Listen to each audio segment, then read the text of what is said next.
at MWE.com. On the program today, kind of an economic whodunit from American Public Media. This is Marketplace.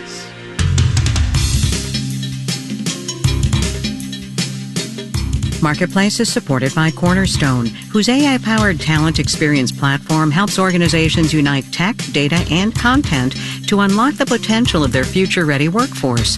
Learn more at CSOD.com. And by Paychex, where HR, insurance, benefits, and payroll integrate into one platform.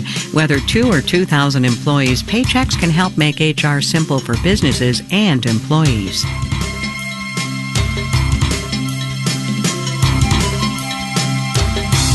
In Los Angeles, I'm Kyle Rizdal. It is Wednesday today, the 20th of December. Good as always to have you along, everybody. So, here we are at the end of a year during which there was almost literally a 100% expectation that we were going to have a recession. Somebody, though, forgot to tell the economy, and the question is, what happened and who gets the credit? Rachel Siegel and her colleague Jeff Stein went through a list of particulars in the Washington Post. Rachel's here to talk about it. Rachel, welcome to the program.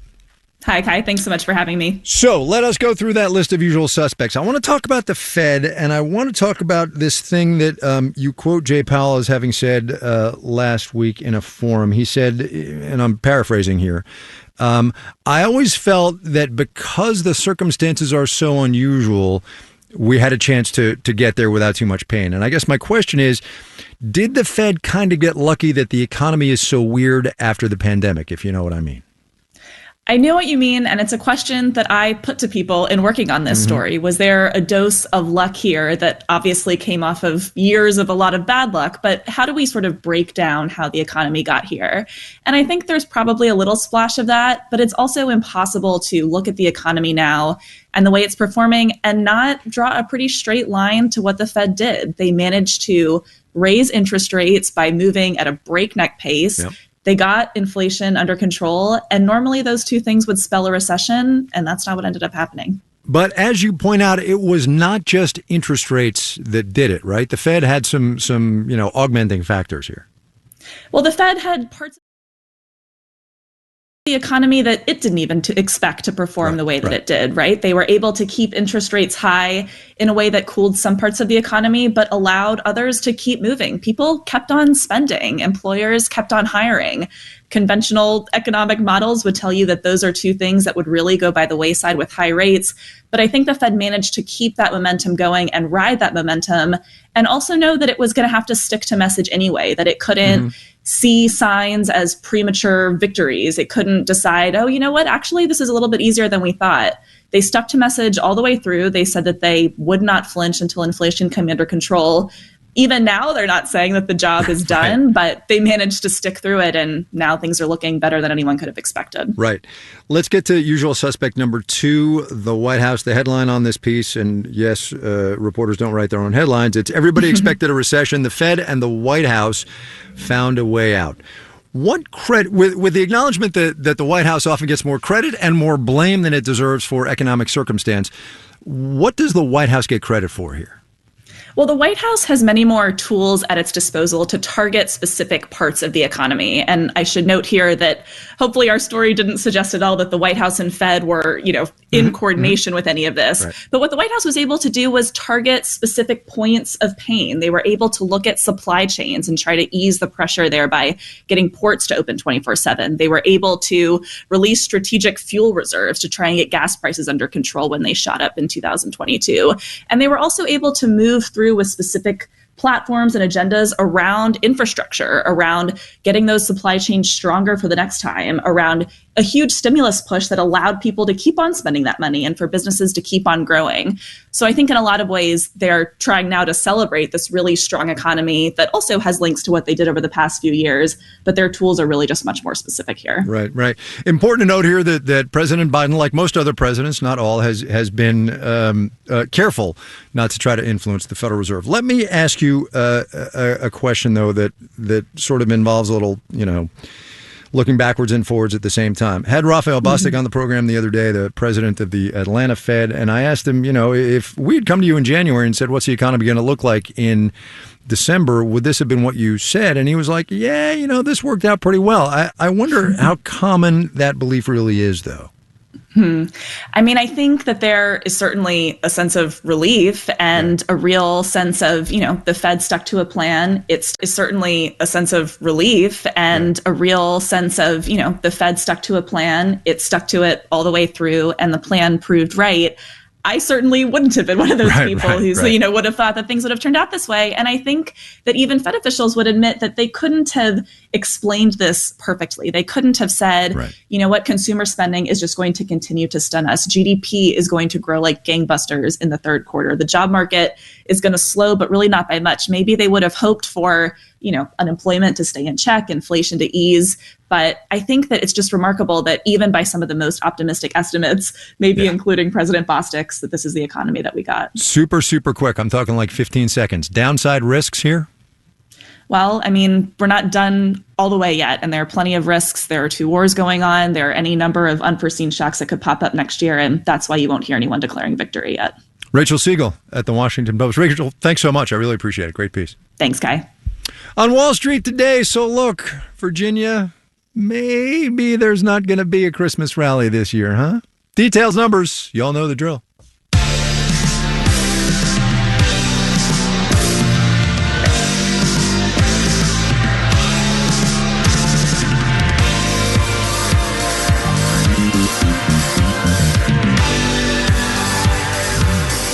As I was just talking about with Rachel, if you'd asked most economists, maybe not Raphael Bostic, but most economists back in January, where they thought this year would end up in this economy, not too many of them would have said, 5% growth, unemployment at 3.7, inflation at 3.1. We're going to look at housing now with that same kind of question. We've learned this week that housing starts are up, existing home sales are up, but is that going to hold up? We asked Marketplace's Justin Ho to step into a time machine and report back from the housing market this time next year. All right, so it's December 2024. Taylor Swift is still the most popular musical artist in the country. People are still hyperventilating about AI, and the housing construction pipeline is doing okay. Charlie Doherty is an economist at Wells Fargo. Single-family construction is certainly improving. Now, that probably sounds a little underwhelming. That's because homebuilders are still dealing with many of the same issues they were facing in 2023. The supply side for home builders is still constrained, right? Lots are still challenging to find. Labor, still expensive. Building materials, still hard to come by. As a result, home prices in 2024 have been growing at a modest pace, says Odetta Kushi, deputy chief economist at First American. So not too hot like they were over the pandemic with double-digit house price growth, but still positive due to the ongoing supply and demand imbalance in the housing market. One reason supply and demand are still out of whack is because demand has increased. That's because in 2024, mortgages have gotten less expensive. They started the year much closer to 7%. Now we're close to 6%. Mike Frattantoni is chief economist at the Mortgage Bankers Association. He says the Federal Reserve has indeed cut rates a few times. That's after the economy went through a short recession, he says, and inflation kept coming down.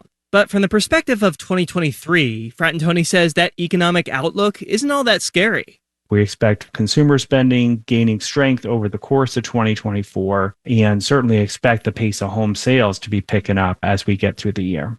Frattantoni says housing was the first sector to suffer a downturn when the Fed started raising rates. That means it'll be the first to recover when the Fed starts cutting them. Reporting from 2024, I'm Justin Ho for Marketplace.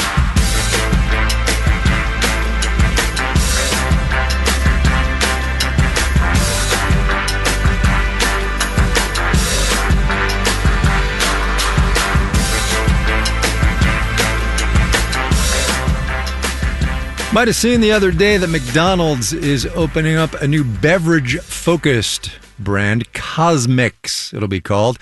First location just outside Chicago, hoping to take market share from beverage competitors like Starbucks and Dunkin' Donuts. Why, though, is a venerable fast food name, emphasis there on food, Switching sides. Marketplace's Kristen Schwab is on the food and beverage desk today. Emphasis on beverage. There are some small luxuries consumers are willing to spend money on, even when they're watching their wallets. Lipstick is a classic example.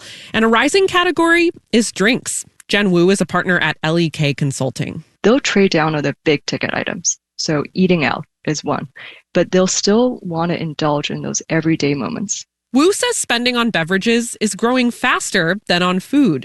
Consumers are looking more and more for, how is this different for me? How does this suit my needs?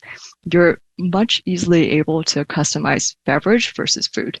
Oat milk, cold foam, a pump of pomegranate syrup. The combinations are endless, and they're lucrative. In the last year, Starbucks has done $1 billion in sales from drink modifications alone. Max Johnson is a sales manager at BevSource. Everybody knows that people mark up alcohol to an insane degree. The same concept does apply with beverages in fast food chains. The classic case of this is soda, which costs businesses pennies. Problem is, soda is not as popular these days. People are looking for function and fun. Cosmix offers vitamin C boosters, pre-workout shots, and tapioca pearls. Many of these better-for-you beverages don't come in a concentrated syrup form. Putting them on the menu at existing McDonald's would take up too much real estate. Sean Dunlop, an analyst at Morningstar, thinks of these specialty Cosmix locations as an experiment for the company. And if they completely bomb, it doesn't tarnish the McDonald's brand at all. And if they take off, the burger chain can start selling the top-performing drinks at its regular locations. I'm Kristen Schwab for Marketplace.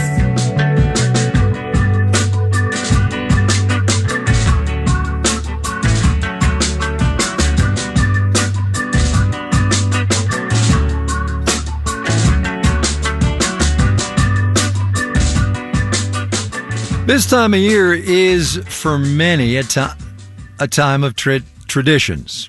Personal, family, and business traditions, too. And sometimes all three rolled in together. In Albuquerque, New Mexico, tamales are a traditional centerpiece of many a family's holiday meal, and supplying them is a big business.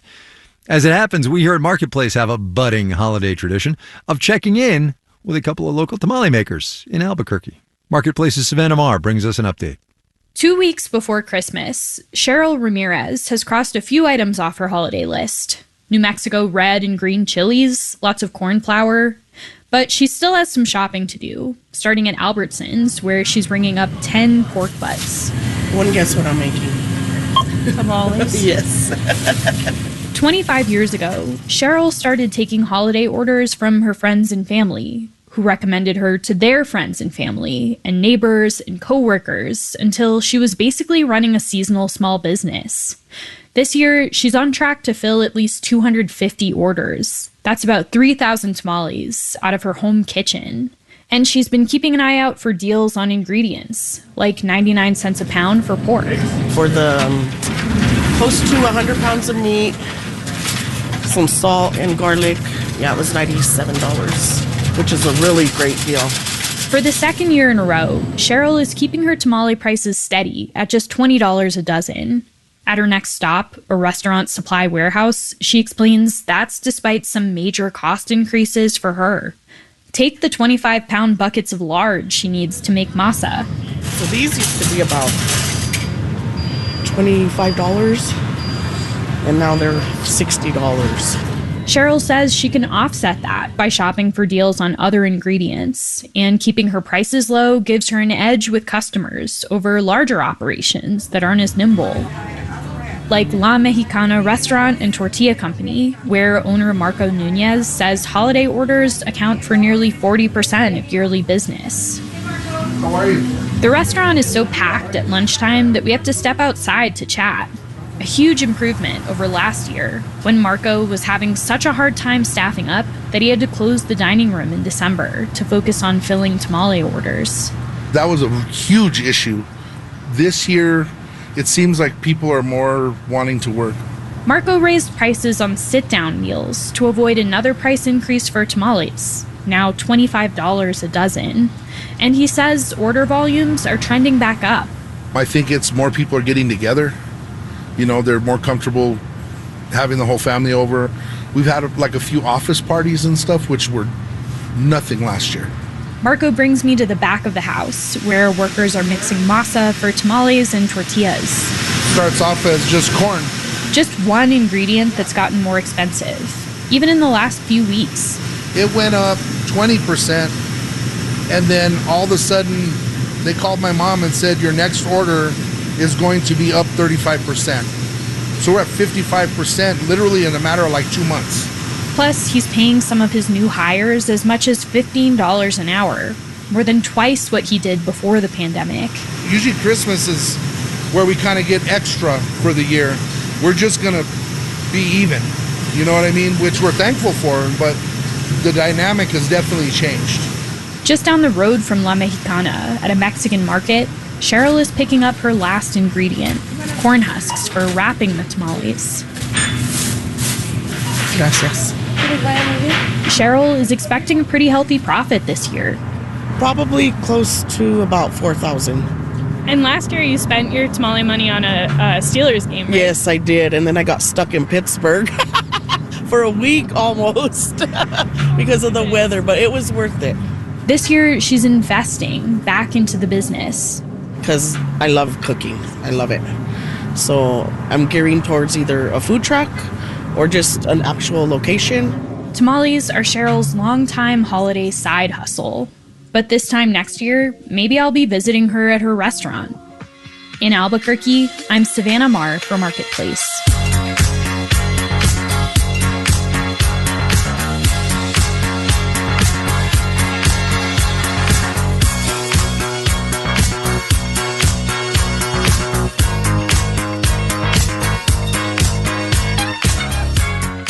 Coming up. These dossiers can include hundreds or even thousands of data points about us. Politics in the information economy. First, though, let's do the numbers. I was totally expecting the Wawas. How about that? Dow Industrial's off 475 points today. They're 46 and 98. We heard from Kristen Schwab about restaurant chains going big on customizable beverages, like that new spinoff of McDonald's. Well, parent company McDonald's down 0.6%. Starbucks down 3 1/10%. FedEx reported weaker than expected earnings. FedEx down 12%. Competitor UPS fell 2 9/10%. That FedEx report yesterday, by the way. Bond prices were up. The yield on the 10-year T-note down to 3.85%. In the continuing belief of this program, the context is everything. 2 months ago, it was at 5%, the 10-year was. You're listening to Marketplace. Marketplace is supported by Pi Insurance. Pi's insurance is designed to be as easy as pie from quote to claim, with coverage built specifically for small businesses in 38 states and Washington, D.C. Learn more from your agent or at iwantpi.com. And by Palo Alto Networks. Palo Alto Networks delivers comprehensive cybersecurity protection while automating cyber defense to stop threats so organizations can thrive. Learn more at paloaltonetworks.com.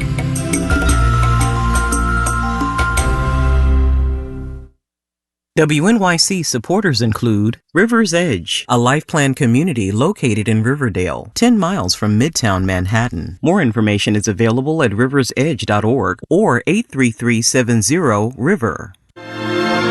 Enjoy the festive music of the season on the Classical Holiday Channel from our sister station, WQXR. You'll hear traditional carols and other wintertime favorites. Make the season merrier and brighter wherever you are with the Classical Holiday Channel at WQXR.org or find it on the WNYC app. You're listening to Marketplace on WNYC. Coming up in the 7 o'clock hour of All Things Considered, Venezuela will release 10 Americans, 21 Venezuelans, and extradite them. We're here with some feel-good facts about Access Health CT. Like the fact that we offer health coverage enrollment help, online, in person, and over the phone. And the fact that we can help you find health coverage, whether you're joining us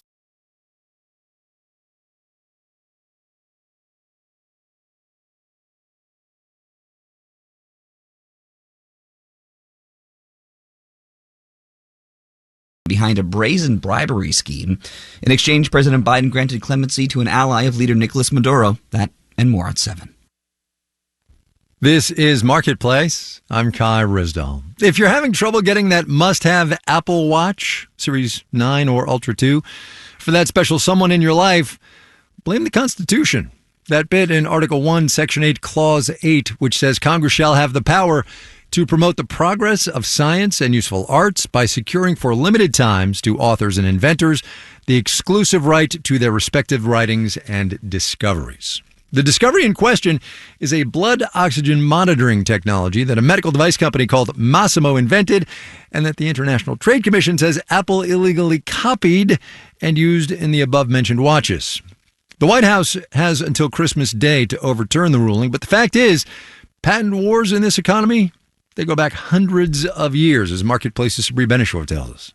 America had a patent law before it had a Bill of Rights. Even while the Constitution was being drafted, there were rival steamboat inventors lobbying the members of the Constitutional Convention for patents. Christopher Beecham is professor of law at Brooklyn Law School. The biggest patent wars in U.S. history actually happened 150 years ago.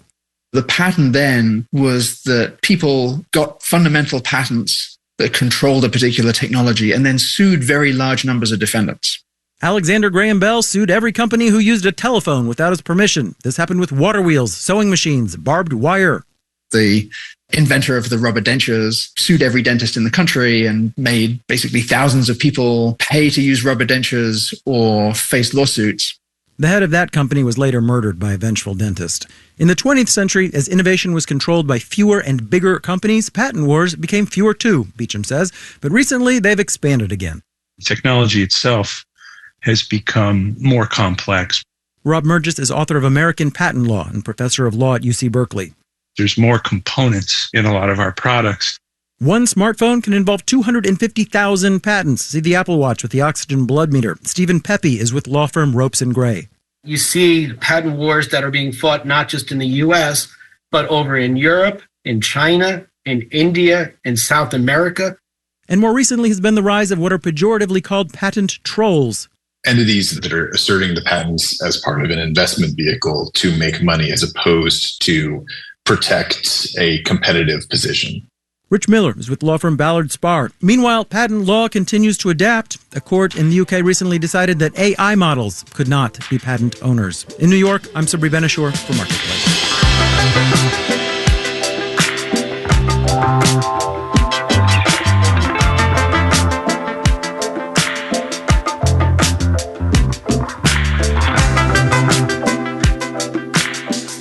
Politics has been sucking up all the air in the news cycle today as we wait for the Supreme Court to decide what it's going to do about the decision out of Colorado last night, ruling Donald Trump cannot be on the presidential primary ballot there. Stayed, pending appeal, of course.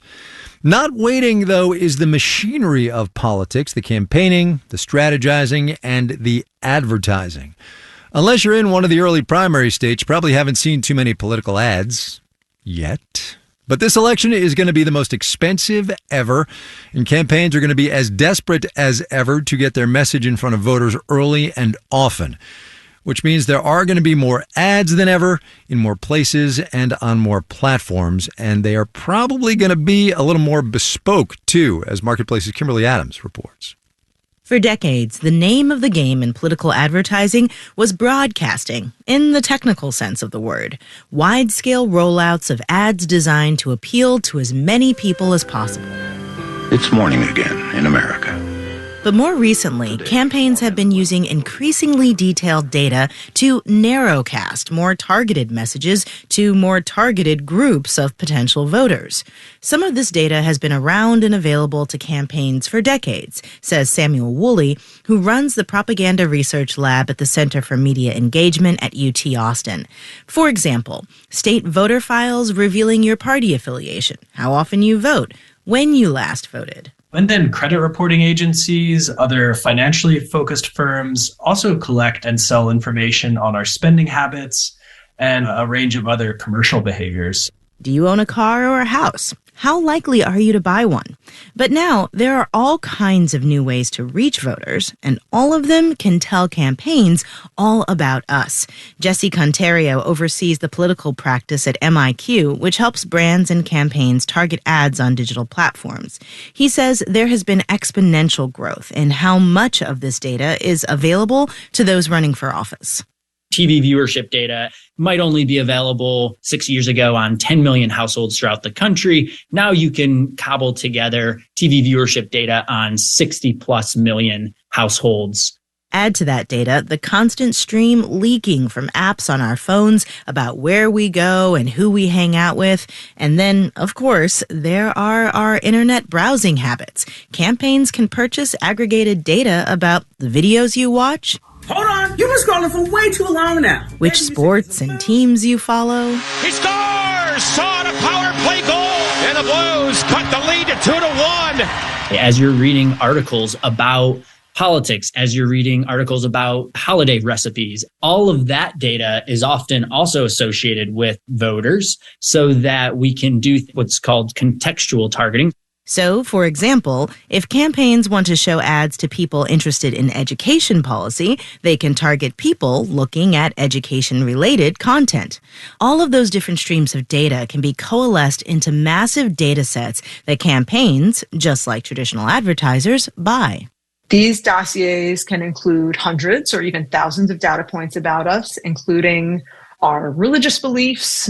Katrina Fitzgerald is deputy director at EPIC, the Electronic Privacy Information Center. How often we're going to places of worship, or even inferences about us based on what our friends are reading or where they're going.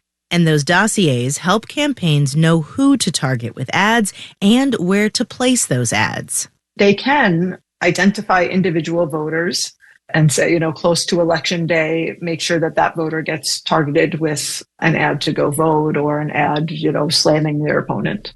And that means that a lot of the advertising you're going to see in this next election cycle is going to be targeted towards the groups that you belong to, the place that you live, and potentially even you yourself as an individual. UT Austin Samuel Woolley says, especially when you add new AI tools to the mix, this cycle, campaigns will be able to parse all that data faster and quickly generate ads uniquely tailored to an individual voter.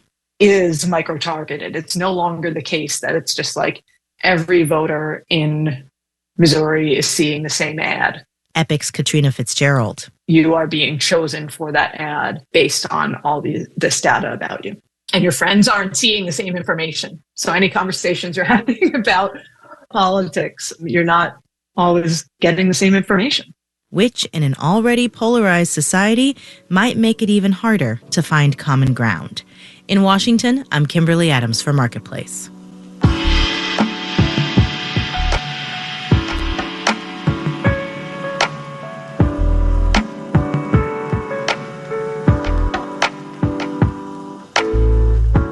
Marketplace is supported by Odoo, focused on providing all-in-one open-source business management software with fully integrated applications for every business need. More at odoo.com. This final note on the way out today, which I will preface by noting that crude oil on this Wednesday, the international benchmark Brent North Sea, held steady at $79 a barrel. That is despite all the geopolitical agita, specifically the live fire exercises happening in the Red Sea. Why, you ask? Because the United States is producing more oil than any other country on the planet.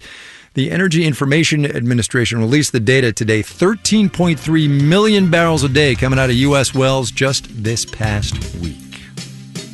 Our media production team includes Brian Allison, Jake Cherry, Justin Dueller, Drew Jostad, Gary O'Keefe, Jeff Peters, Charlton Thorpe, Juan Carlos Torado, and Becca Weinman. I'm Kai Risdall. We will see you tomorrow, everybody.